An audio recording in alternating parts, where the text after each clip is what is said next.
Writing, sending, or reading text messages, or reading or posting to social networking site using handheld mobile telephone while operating vehicle prohibited. 6333-1. Alright, before we get into this one, make sure you smash the like button and subscribe to the channel. It helps me out greatly. It's good for the YouTube algorithm. This is 6333-1, subsection 1. For the purpose of this section, the following terms shall have the meanings ascribed in this subsection unless the context clearly indicates otherwise. 1A. Handheld mobile telephone means a mobile telephone or other portable electronic communication device with which a user engages in a call or writes, sends, or reads a text message using at least one hand. The term handheld mobile telephone shall not include a voice-operated or hands-free device. 1B. Motor vehicle means a vehicle driven or drawn by mechanical power or manufactured primarily for use on public highways. 1C. Social networking site means any web-based service that allows individuals to construct a profile within a founded system, articulate a list of other users with whom they share a connection, and communicate with other users on the site. 1D. Text messages includes a text-based message, instant message, electronic message, and email, but shall not include an emergency, traffic, or weather alert or a message related to the operation or navigation of the motor vehicle. 1E. Voice operator or hand-free device means a device that allows the user to write, send, or read a text message without the use of either hand except to activate, deactivate, or initiate a feature or function. And 1F. Writing,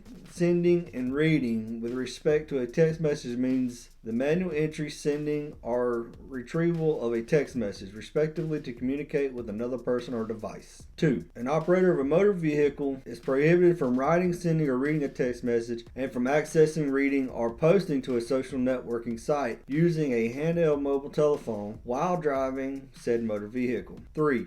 A violation of this section is a civil violation, and upon being found in violation is punishable by a civil penalty of $25 for violations committed until July 1st, 2016, and $100 from violations committed from and after July 1st, 2016. No state assessment shall be imposed or collected for a violation under this section. 4. The Department of Public Safety shall keep and maintain records of citations issued under this section, including the age and race of the vehicle operator, whether there was an additional traffic violation by the vehicle operator, and whether there was a crash or any damage to a vehicle or passenger at the time of the citation. If you look over here to my left, there's going to be a subscribe button. Please hit that. If you look right here to my right, you'll see a video that YouTube thinks you want to watch next. So please click both. Have a great day.